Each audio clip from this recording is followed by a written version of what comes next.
Revolución de Octubre, causas y consecuencias. El día de hoy tenemos la amable presencia del arquitecto Parcival Castro Pita, que año a año colabora con esta organización, esta institución, con sus vastos conocimientos y nos viene a ampliar sobre el tema la provincia libre de Guayaquil e independencia de América del Sur.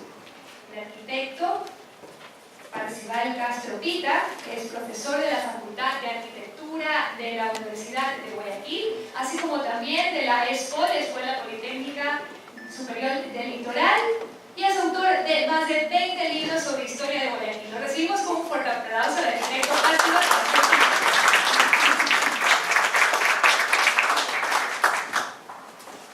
Buenas tardes, es un gusto poder dirigirme a ustedes, es un privilegio, yo diría.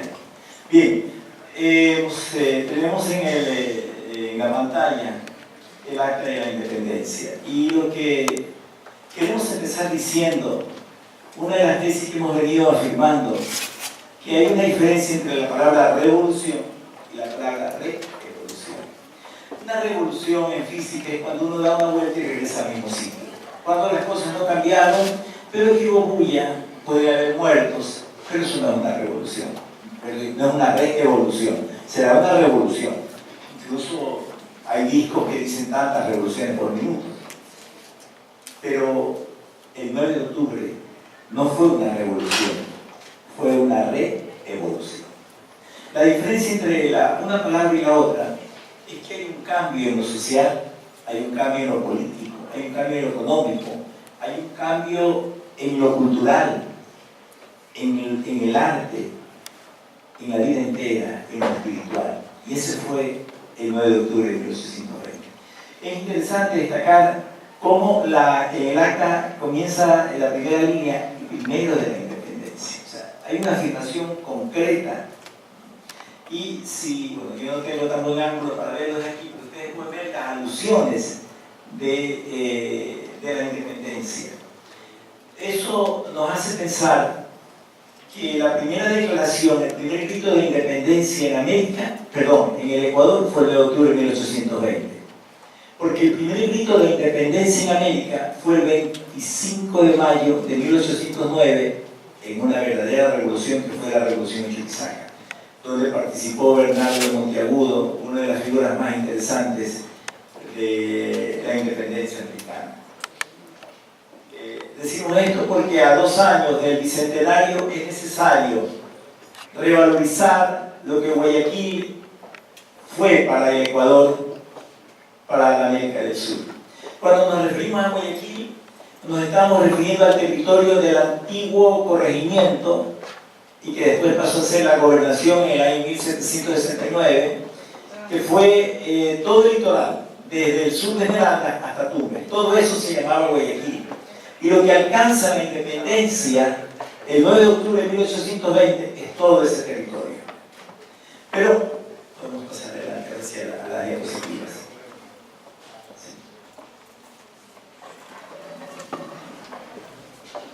Este era el Guayaquil. La torrecita que ven ahí señala la casa consistorial donde se firmó el Acta de la Independencia. Esta era la calle de la orilla. Y lo que vemos más acá es el avenida Homero, un estero que entraba, que era el estero de San Carlos. Guayaquil tenía los barcos de altas velas que llegaban, una cantidad de canoas que traían el riquísimo comercio del interior, comercio agrícola, y desde el sur nos llegaba el comercio exterior. Y tenemos la figura muy bonita de los 2 cerros, por eso le llamaban la ciudad de la silla quineta, porque parecía una silla de montar caballo, ¿no? Entre el Cerrito Verde, que después se llamó San Carlos, y el Cerro de San Cristóbal, que más tarde se va a llamar el Cerro del Carmen. Más acá, sin verlo, tendremos el Cerro de San Lázaro, que es donde está el cementerio. Bueno, esta es la imagen de 1820. En realidad es un poco antes y un poco después, porque la ciudad cambiaba muy poco. Toda una ciudad de madera, una ciudad con aroma de madera. Vamos adelante. Pero ¿qué pasaba en España? En España, Napoleón había invadido. Yo diría que la invasión de Napoleón al comienzo no fue cruenta. Más bien le pidieron permiso al rey para pasar a Portugal, porque Portugal había sido uno de los países que no había decretado el bloqueo hacia los barcos ingleses. Y cuando estuvieron adentro de España, se quedaron en España. Pero es necesario decir que en España había un movimiento importantísimo por constituir una república.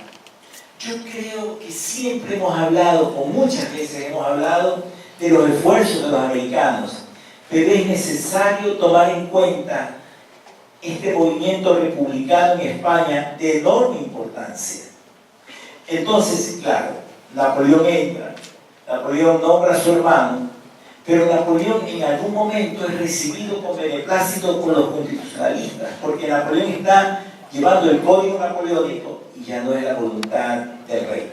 Ahora sí, España tiene la intención de ser república. Vamos adelante. Sí. Bueno, en España yo traje esta imagen para poder dar a entender cómo nos viene la moda de España. Las medias altas son las que ustedes van a ver en José Joaquín de Olmedo en la columna de los próceres, los pantalones pequeños, ¿no? Y las faldas de las mujeres, que la traen incluso a la costa ecuatoriana con todo el clima del Ecuador, ¿no? La guitarra es un elemento que se importa, y aquí ya entramos en materia, ¿no? Ocurre que hay una crisis militar en los ejércitos napoleónicos, pero Napoleón está vivo todavía. En 1810 se convocan las Cortes en Cádiz. Ese es un fenómeno de lo más interesante, porque se dice que en Cádiz se había formado una logia masónica bajo el impulso de don Francisco de Miranda. Y los rumores son de que la escuadra francesa estaba custodiando Cádiz, estaba la escuadra inglesa, y que por las noches de ambos lados iban a reunirse en las logias masónicas. Eso dicen los rumores. Lo cierto es que en las logias de Cádiz entran algunos próceres de la independencia. Entra José Joaquín de Olmedo, entra José Mejía Lequerica, bueno, que ya venían con algún tipo de historial masónico también, ¿no? Y por ahí estuvo visitando en algún momento José de San Martín. Vamos adelante. Este es el edificio donde se dan las Cortes de Cádiz, donde tiene una destacadísima intervención José Joaquín de Olmedo con su hermoso discurso sobre el indio, ¿verdad? Cuando él dice que solo viendo la realidad del indio se nos llenarían de lágrimas los ojos, ¿no? Hay una muy brillante actuación también de José Mejía Lequerica. Vamos a ver. Ahí está el momento en que se promulga la Constitución de Cádiz, 1812.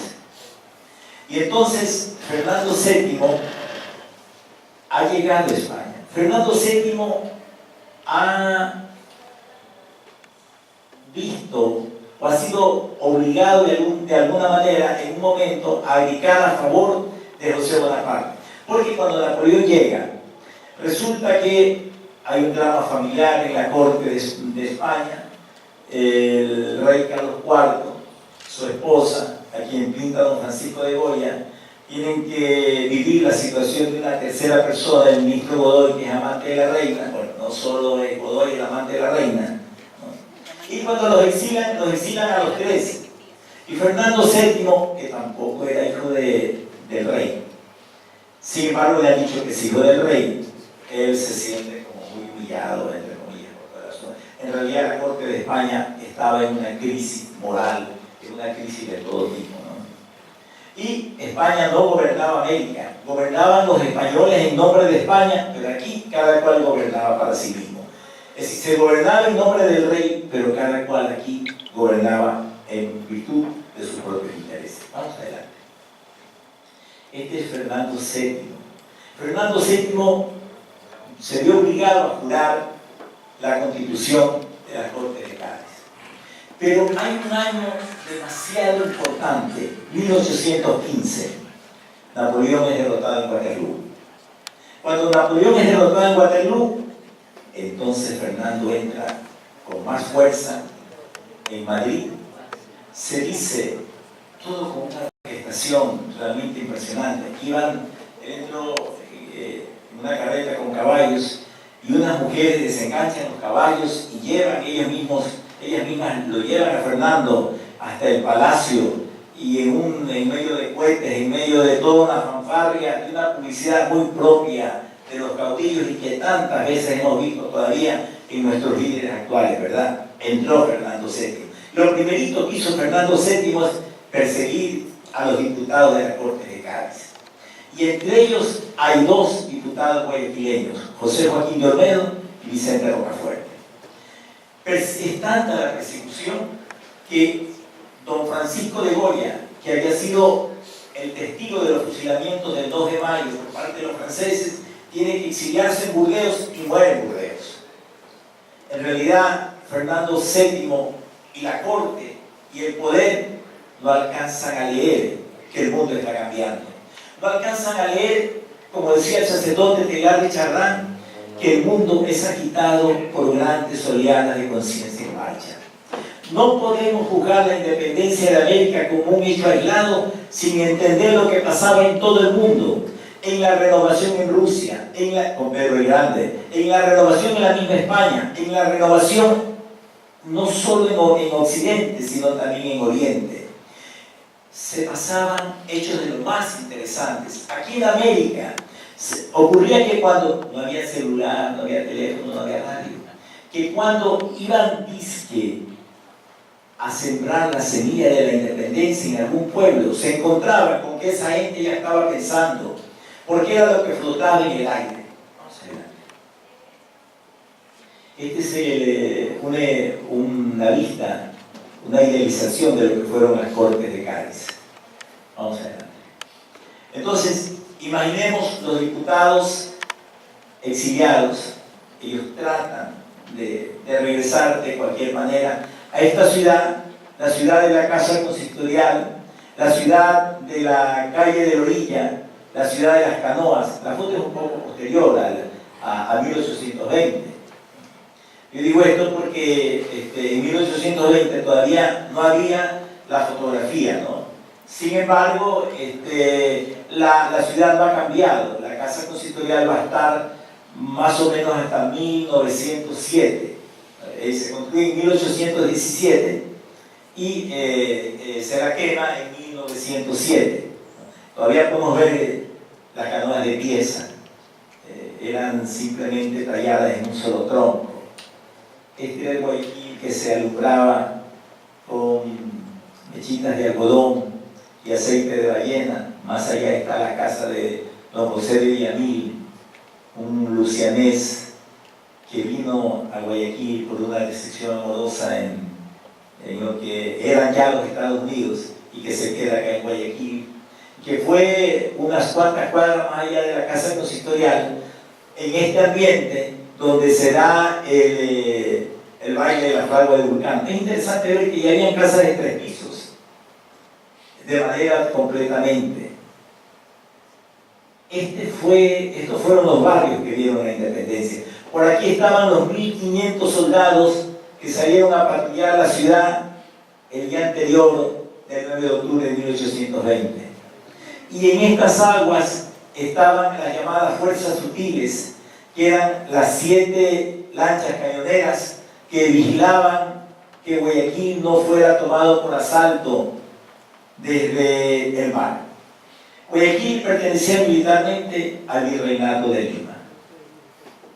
Por eso es que los auxilios militares llegan desde Lima.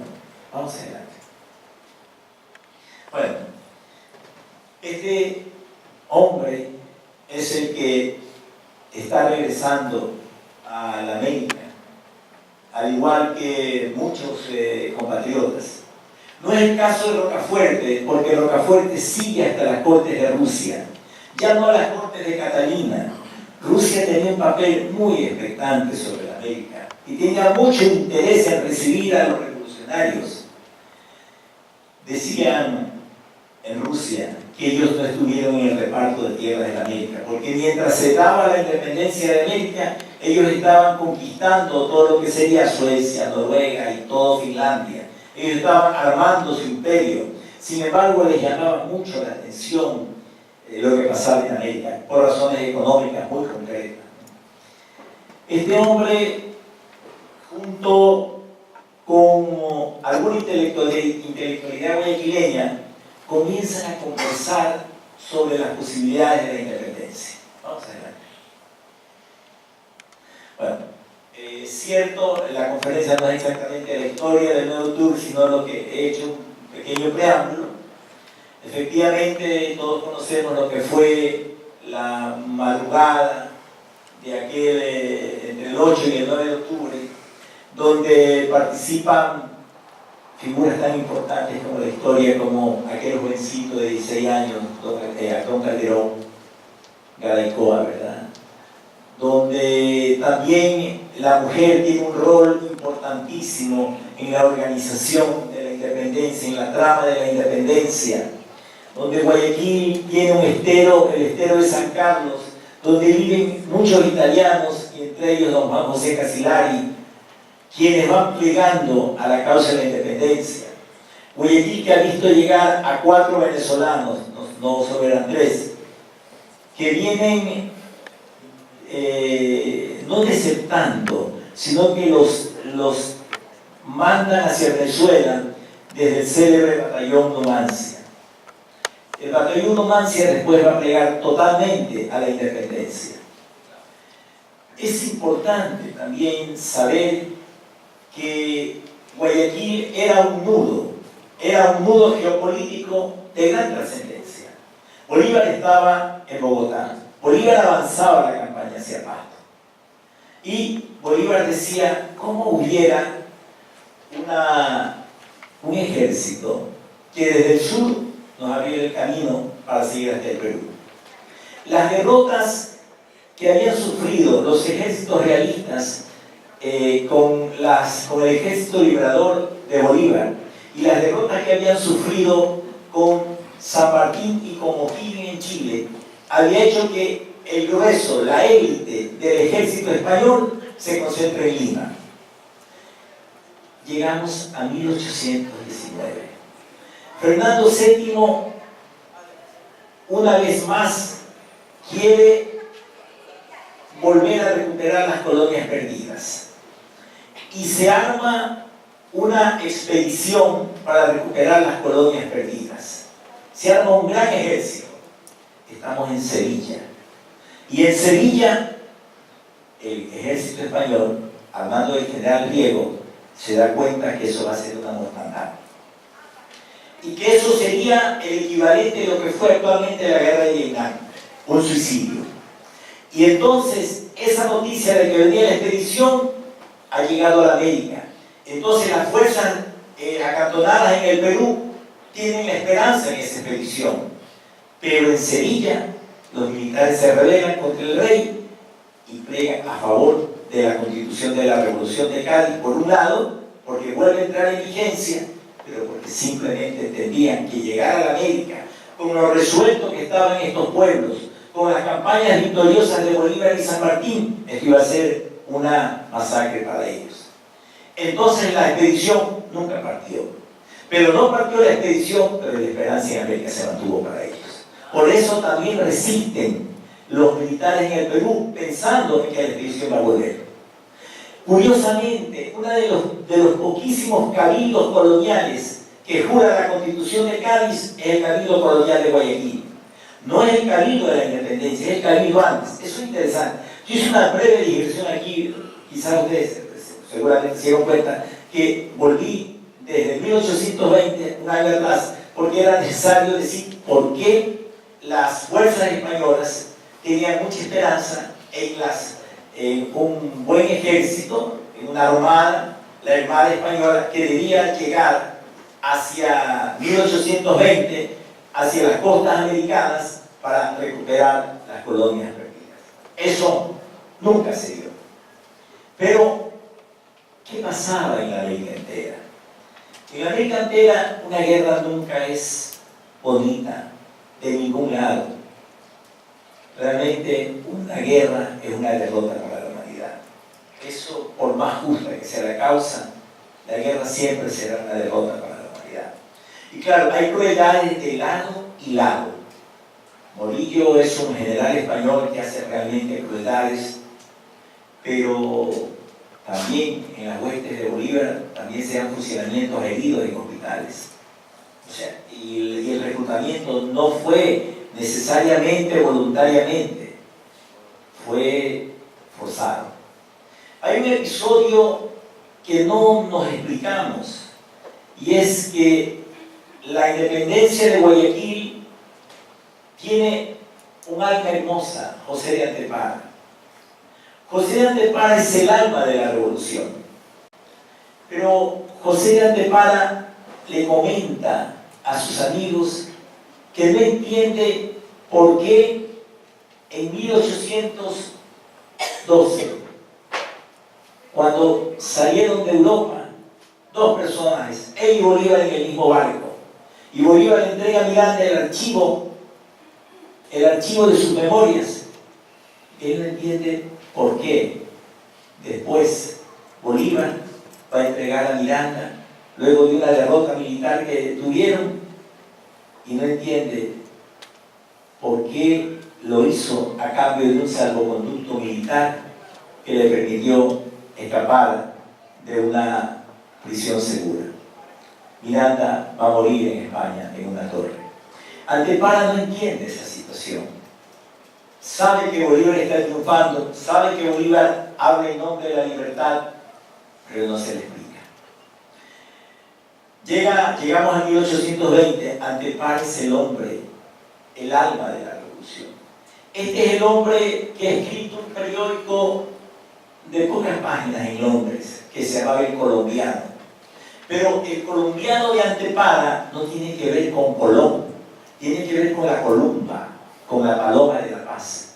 Porque Antepara venía hablando de un continente de paz, de una república, de un continente de repúblicas libres, unidos por la libertad.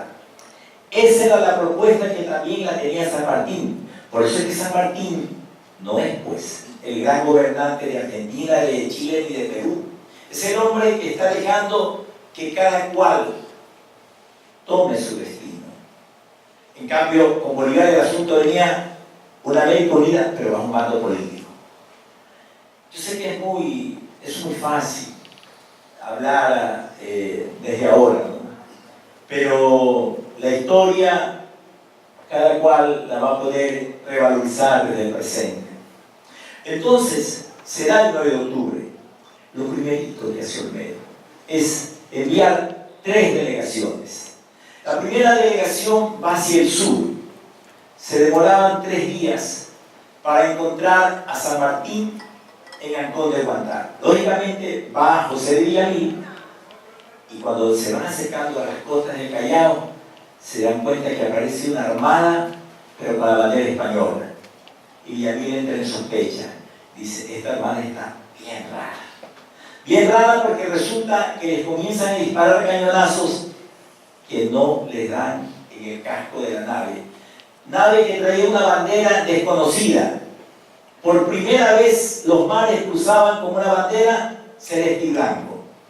Entonces, no era la bandera de Colombia, no era la bandera de España, y por si acaso ellos dan cañonazos.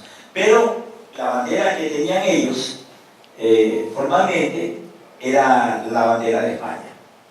Y entonces Villamil pasa una noche, y ellos también comienzan a disparar. Pero igual Villamil da la orden de que no les hagan daño. Y en ese filtreo amoroso, si cabe la palabra, Villamil se va acercando cada vez más. Hasta que finalmente hay el abordaje de la fuerza de San Martín, y simplemente cuando dicen quién vive, ellos dicen Guayaquil, por primera vez Guayaquil por la patria. Y en ese momento hay un gran júbilo, los llevan a donde San Martín, a Conde de Guantár. Entonces es el primer encuentro de Villamil. Y son los primeros auxilios. Entonces Villamil pone a la disposición, creo que son más de 3.000 rifles, le da vituallas, le da los primeros rangos militares que tiene la independencia y se compromete a respaldar la independencia de Guayaquil. Por otro lado, esa fue la primera comisión. La segunda comisión se demoró 3 días hasta actuar en Bahoyo, Bodegas, 11 días de mula en Quito y luego unos 10 días más hasta Bogotá para encontrar a Bolívar. Y en ambos casos la misiva era igualita. Nuestros brazos y nuestros puertos están abiertos para acelerar el destino de la libertad de América. Vamos adelante. Bueno, este José de Villamil pues, ya está con el atuendo después de general. Vamos adelante. Y entonces voy a hacer una escena de la manera en que se combatía, ¿no? Con caballos y con espadas. Vamos adelante. Esta es la bandera que por primera vez ondean en la goleta Alcance. La bandera celeste y blanco con 3 estrellas. Sacada del cielo guayaquileño, ¿no? El cielo en la aurora gloriosa tiene 2 colores, celeste y blanco. Y de ahí, del cielo, con la gracia celestial de la que habla Olmedo en su canto hermoso, es donde sale la bandera. Por eso es que el himno al 9 de octubre no es un himno de discordia, es un himno realmente que usted lo puede oír incluso en una iglesia y no pasa nada. Es un himno, un llamado, un canto a la fraternidad humana, es un canto a la hermandad entre los hombres. Vamos a ver. Bueno, esa es la imagen de Francisco Miranda. Es la imagen de Bolívar. Bien, ¿qué estaba pasando en el norte con Bolívar? Bolívar sabe que Guayaquil ha sido independiente y se organiza, lo primero que hace, la tercera comisión, antes de que se me pase por alto, fue hacia el interior con Diego Noboa a dar la buena nueva a todo lo que es Madaví. La buena nueva de que Guayaquil es independiente. Una vez que se han cubierto las 2 noticias interiores y el interior con Diego Noboa, lo primero que se hace es organizar la división protectora de Quito. Entonces, la provincia libre de Guayaquil, lo primero que hace es querer libertar todo el territorio que comprendía la antigua Real Audiencia de Quito y también que comprendía lo que sería la provincia de Guayaquil. La antigua Real Audiencia de Quito tenía un territorio muy interesante que se llamaba Ecuador, que iba desde Cancha hasta más o menos hasta Riobamba. Esto lo pueden ver en los mapas de la Gran Colombia. Al lado de este mapa, de este departamento del Ecuador, figuraba el departamento de Guayaquil. Eso pueden comprobar ustedes en los mapas de la Gran Colombia. Entonces, Guayaquil quiere integrar en la libertad a todo este territorio y comienzan a organizarse los primeros combates. Pero, por otro lado, Olmedo ve la necesidad de consolidar la independencia en Cuenca y se convoca a la primera constituyente que tuvo la patria el 8 de noviembre en Cuenca. Allí entonces se va a firmar por primera vez un estatuto constituyente. En la ciudad de Cuenca van a ser de alguna manera el Estado libre de Guayaquil, la provincia libre de Guayaquil. Bolívar ha encomendado al general, no era general entonces, ha encomendado a Antonio José de Sucre, quien trae una misiva de su excelencia libertador Bolívar para pedirle permiso para poder pasar con las tropas hacia el Perú. Y además para organizar un ejército para liberar Quito. Y entonces se la contestan protocolarmente de gobierno a gobierno. El jefe de Estado, José Joaquín de Olmedo, acepta. Por otro lado, San Martín envía entre sus delegados al coronel de artillería Jerónimo Espejo. Y este hombre va a dejar un testimonio invalorable, porque Jerónimo Espejo es testigo de los hechos. Jerónimo Espejo escribe un libro sobre el cual se basa el más grande biógrafo de Bolívar, don Vicente Lecuna. Entonces, Jerónimo Espejo cuenta cosas que normalmente no las conocíamos. Ese libro está aquí en la biblioteca y realmente sería increíble que ustedes lo pudieran consultar. Primero porque es un libro de época, no es un testimonio de muchos años después. Entonces, llega a Sucre, más o menos 1821, y hay un incidente medio raro. En una noche aparecen unas personas con trajes españoles gritando a favor de la corona, viva España, y se van a poner o se van a refugiar en los cuarteles generales que tenía Sucre. Al siguiente día, Sucre comienza a divulgar la noticia de que la Junta de Gobierno de Guayaquil, presidida por Olmedo, Claudio María Roca y Rafael de la Cruz Jimena, no es una junta confiable. Entonces le reclaman y dice, ¿pero qué pasó? Dice, bueno, la verdad es que yo no tuve nada que ver con el incidente, dice Sucre. Incidente número 1. Pasa un mes más, esto lo cuenta aquí Jerónimo Espejo. Jerónimo Espejo dice que lo invita, hay una gran reunión en casa de Olmedo, donde se invita a lo mejor de la sociedad del momento, y lo invitan a Sucre, porque había llegado a Guayaquil nada menos que el general José de la Mar y Cortázar. Esta es una figura importantísima. José de la Mar y Cortázar era el jefe que guardaba la división, la fortaleza militar española del Callao en el Perú. Y entonces ocurre que San Martín, que era un hombre de paz, pero era un hombre muy interesante, comienza a tener muchas reuniones con José de la Mar y logra que José de la Mar renuncie a la dirección de las fuerzas españolas y se pase al bando de la independencia. Y con José de la Mar todo el batallón Numancia. Esos eran los alcances de San Martín. San Martín era el hombre que le dijo al virrey del Perú, pero mire, usted siga gobernando, pero en nombre de la independencia, y no nos desangramos. Fue la orientación de San Martín la que más o menos le dijo a Villamil, pueden hacer una independencia sin derramamiento de sangre, porque esa era la política que traía San Martín. Poder independizarnos con el menor costo de vida que podamos. Entonces, hay esta fiesta donde invitan a José de la Mar, cuando de repente se va a retirar José de la Mar y Sucre le dice, yo le acompaño, y Sucre sale de la reunión. Pero cuando sale de la reunión, inexplicablemente le arrancan la puerta y no puede salir ningún invitado más. Y toda la junta está ahí prisionera.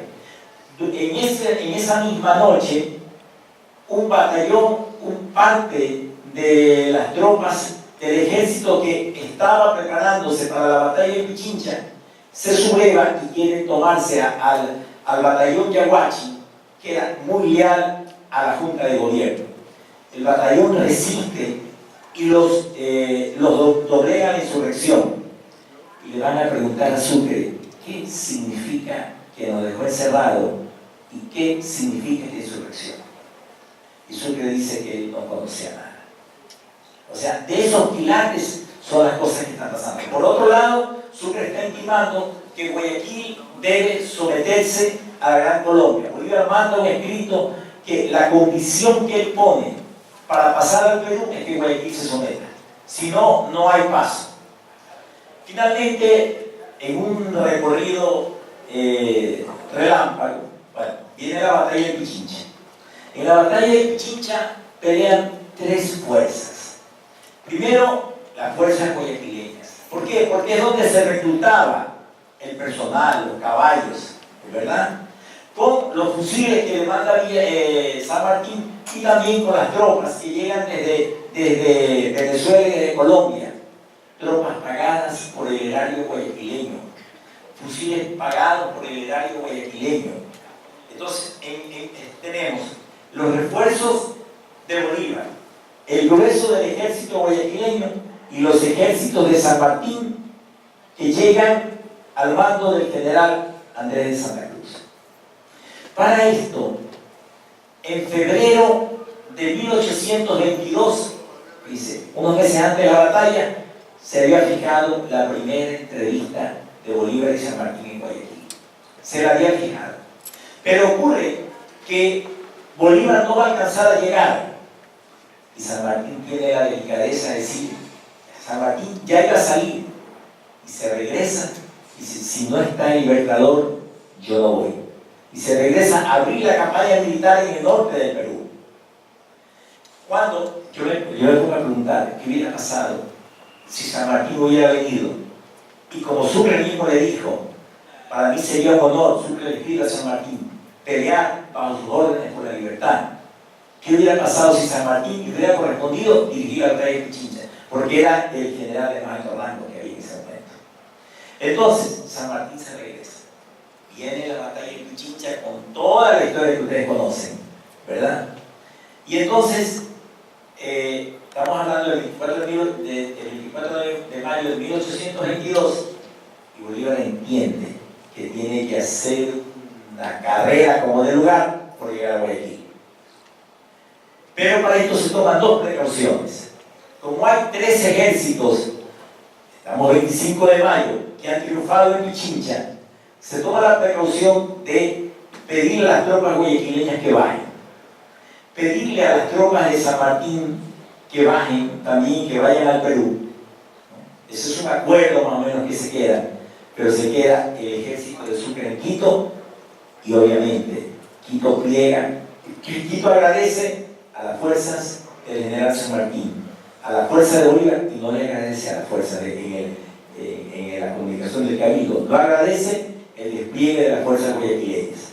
La bandera, una de las banderas que se levanta victoriosa a las 12 del día es la celeste y blanco.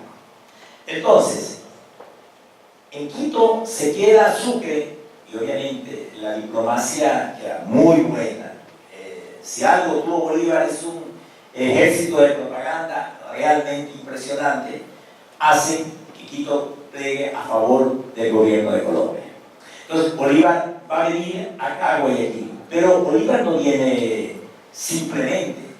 3 días antes de que Bolívar venga, se han reventado cohetes como no tiene idea por toda la ciudad, se han puesto carteles, se han hecho arcos de triunfo, se ha preparado toda una fanfarria porque viene su excelencia y libertador. Entonces cuando esto lo narra aquí Jerónimo Espejo, había una manera muy cordial, muy cortés, de cuando venía un visitante extranjero que se arriaba la bandera y se subía la bandera de su país. Ese era un acto de cortesía. Entonces cuando Bolívar va llegando, está allá en el muelle que estaba frente a la casa de gobierno, entonces arriba la bandera de la casa consistorial y sube la bandera de Colombia. Y entonces relata el coronel Jerónimo Espejo que Bolívar dijo, ¿por qué tan pronto? Y le explican, no, su excelencia, es un acto de cortesía. O sea, Bolívar empezaba aquí ya. Entonces se quedó. Ahora, ocurre que cuando viene Bolívar, hay gente que, las mujeres y mucha gente comienza a gritar, viva Guayaquil independiente. Bueno, no pasa mucho cuando se arma una especie de asamblea fantasma, de un acta fantasma, en donde la firman el acta muertos, gente que no estaba en Guayaquil, niños y por supuesto algunas personas que estaban en Guayaquil, diciendo que desconocen la Junta de Gobierno y que quieren plegar al gobierno de Colombia. Inmediatamente se baja la bandera celeste y blanco, se sube la bandera tricolor y Olmedo sufre un golpe de estado. Y en ese momento, Olmedo, junto con 200 exiliados, en los cuales está Rafael de la Cruz Jimena, parte en exilio a Lima. Por eso es que Jimena va a morir en Lima. Y por eso, en algún momento, a los 100 años de la independencia, los restos de Jimena son repatriados al cementerio general. Entonces, salen estos. Pero estamos hablando de junio de 1822. Cuando ellos salen, San Martín está saliendo en la goleta Macedonia. Antes de salir, Olmedo le ha escrito una carta a Bolívar y le dice: no me imaginé que este era el precio por querer hacer un pueblo más feliz como ninguno y más libre como el primero. Y le dice: no crea que hablo irónicamente, yo parto al exilio, no voy a disputar con usted. Olmedo tenía muy claro que lo primero era la independencia de toda la América. Además de que había muchos vínculos con el Perú, porque a 3 días de viaje entre Guayaquil y Lima había muchos más vínculos que a 11 días en mula entre Guayaquil y Quito. Obviamente, que habían muchas familias que tenían lazos muy fuertes ahí. Entonces parten ellos. El Puná se encuentran las dos embarcaciones, la Macedonia que venía y la goleta de Olmedo, y lo ponen al tanto a San Martín. Pero sin embargo, hay un episodio muy interesante. Resulta que San Martín ha salido y ha dejado a su delegado más importante, Bernardo de Monteagudo, a cargo de toda la situación en Perú. Pero hay rencillas de todo tipo, hay celos de todo tipo. Y entonces el jefe de la delegación colombiana en Lima está actuando como un mensajero de Bolívar. Bolívar escribe una carta, yo la encontré en el museo, en la biblioteca de Lima, donde Bolívar dice: es necesario mantener el clima de enfrentamiento hasta que llegue yo, entre el Marqués de Torretagle y Monteagudo. Cuando San Martín viene por mar, viene por agua. Entonces no le alcanzan a decir que se ha producido un golpe de Estado que de alguna manera ha sido apoyado y orquestado desde el gobierno de Colombia. Y Bolívar tiene la noticia y tiene la carta. Y Bolívar sabe que cuando llegue a San Martín no será jefe de nada. El único que sabe es Bolívar. San Martín llega sin conocimiento de lo que ha pasado en Lima. Sin embargo, la decepción de las noticias de Puná, cuando San Martín le había dicho a Bolívar en carta: dejemos que Guayaquil medite sus intereses y consulte su destino. Eso le había dicho San Martín a Bolívar. Y Bolívar le había dicho: una ciudad pequeña no puede discutir sobre su soberanía y su independencia. Entonces San Martín sabe o se da cuenta que parte del acuerdo de caballeros estaba perdido. Luego llegan, efectivamente, la ciudad no sabe lo que sucede. Hay fiesta, pero no tanto como cuando llegaba el Libertador. Se corre la noticia de que llegaba el protector del Perú. Hay una gran animación en toda la calle de la orilla y los artilleros. Y llega San Martín y se producen las entrevistas en la Casa de las 100 Ventanas. Y ese es un dato que quisiera aclarar, porque hay una placa donde era el anterior banco de la previsora, placa totalmente equivocada. Ahí hay otra reunión con Bolívar, pero previo a la llegada de San Martín. Ahí hay una reunión con los argentinos, donde estaba el coronel Jerónimo Pereira, ¿verdad? Cuando Bolívar le dice: brindo porque el pabellón de Colombia algún día flamee también en Buenos Aires, y los argentinos dicen: sepa usted, su excelencia, que ya Buenos Aires es libre y tiene su propio pabellón.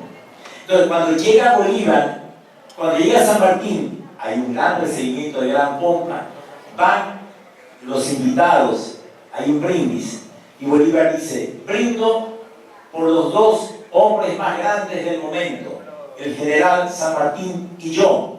Y luego San Martín dice: brindo por la libertad de América, por la unión de las repúblicas y porque esta guerra termine. Miren la diferencia de brindis.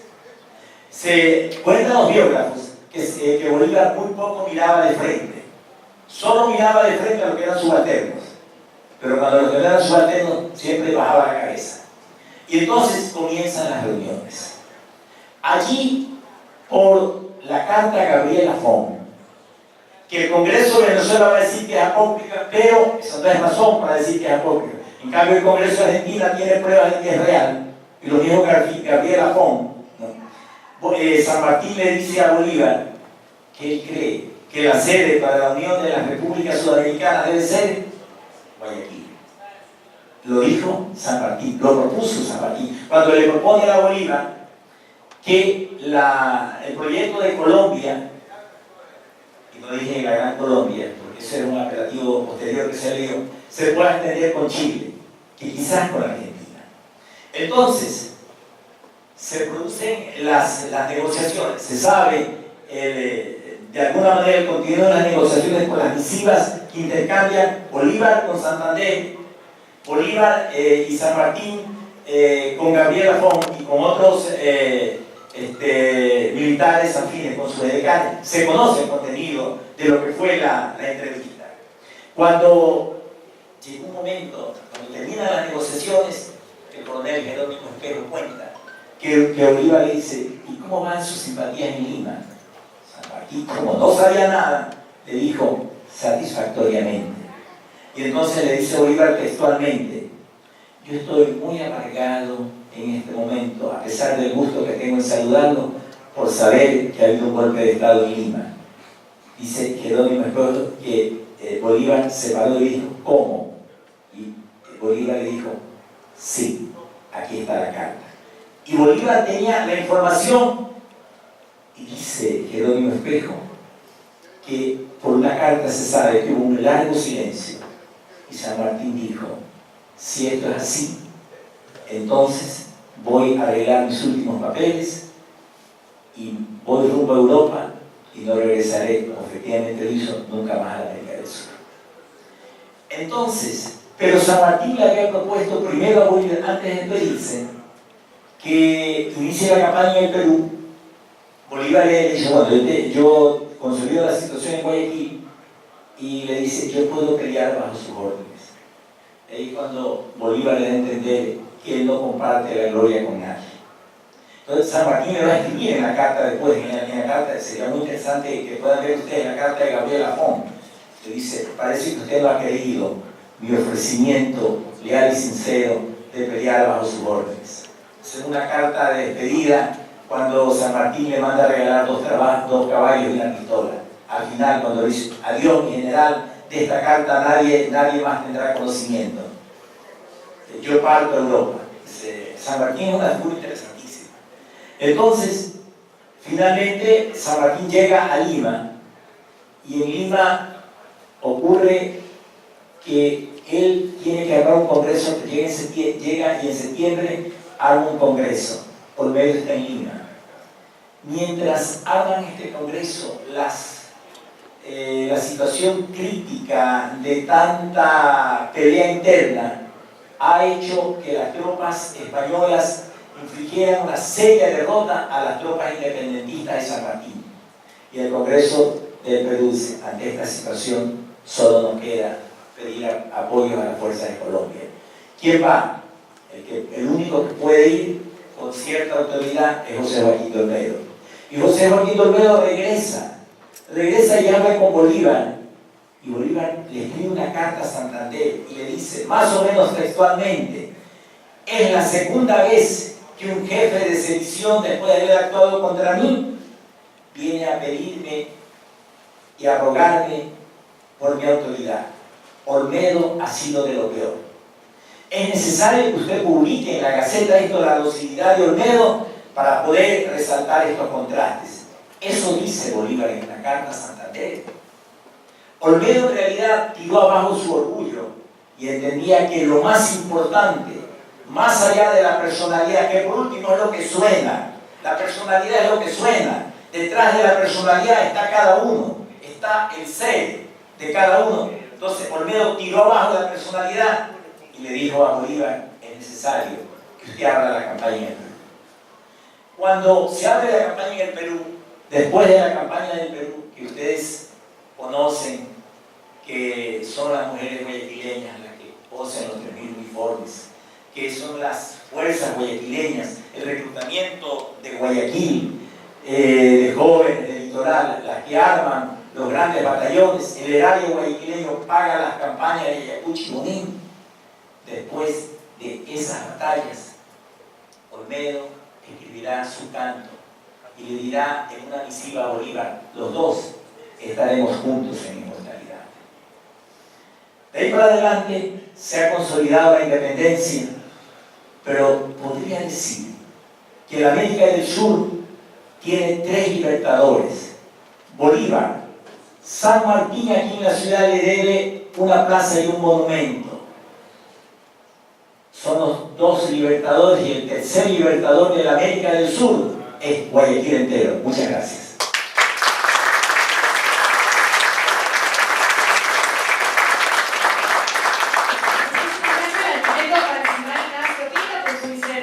Personajes y hechos sobresalientes, la provincia libre de Guayaquil en la independencia de América del Sur.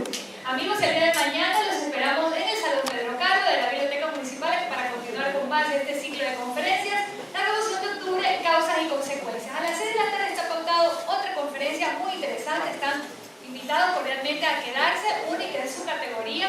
Se puede informar más con los organizadores a la entrada de este salón. Muy buenas tardes y gracias por su asistencia.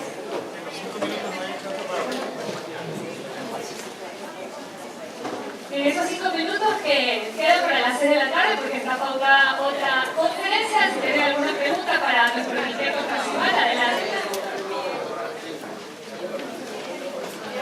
No solo preguntas, pueden opinar libremente también. Vamos a ver. Pues, gracias. Muchas gracias, arquitecto.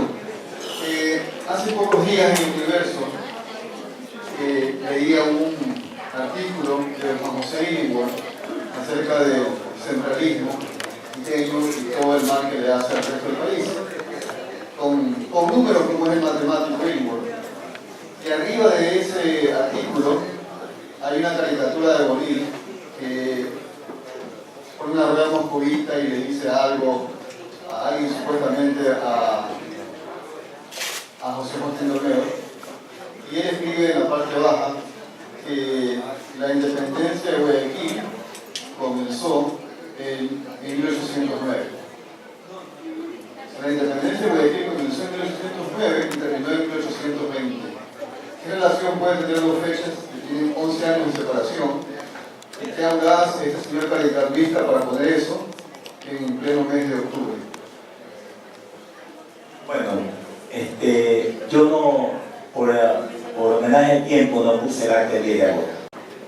Pero en el acta del 10 de agosto. Porque en el acta del 10 de agosto, que es el movimiento de 1809, no hay por ningún lado la palabra independencia. Más bien ellos reafirman su fidelidad a Fernando VII. Finalmente, cuando yo doy clases en las universidades, yo digo, si ustedes encuentran la palabra libertad o independencia, yo les paso la encuesta, porque no se puede encontrar. Entonces, el 10 de agosto ni fue una declaratoria de independencia, ni fueron los primeros, porque primero está la revolución de Chuquisaca, y tampoco gritaron nada. El primer grito de independencia en el Ecuador es el 9 de octubre de 1820, con documentos. No hay otro documento que hable de la independencia antes de eso. Y es necesario que la historia se la comience a ver a la luz de las fuentes documentales. Esa sería la respuesta. Si alguien quiere intervenir, no necesariamente con preguntas, adelante.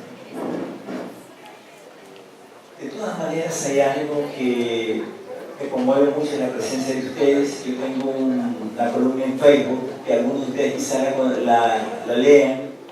Estoy hablando sobre la independencia, consciente de que se viene el bicentenario de uno de los movimientos más hermosos, que quiso ser en paz, a pesar de que hubieron 15 muertos.